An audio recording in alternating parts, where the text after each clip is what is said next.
បាបាស៊ីនយ៉ូអ្នកពិតជាប្រាប់ប្រាក់ស្រឡះមក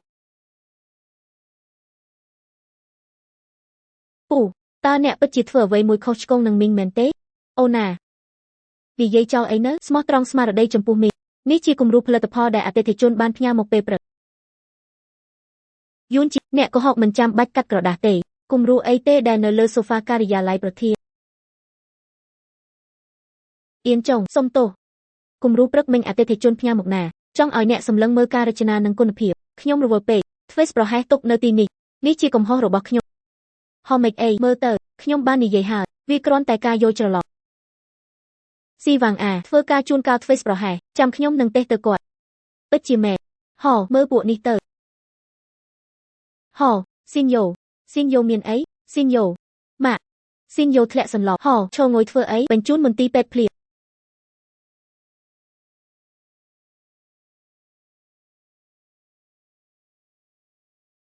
វិជ្ជបណ្ឌិតស៊ីនយ៉ូមានអីមិនធ្ងន់ធ្ងរទេគ្រាន់តែជាតិស្ករក្នុងឈាមធ្លាក់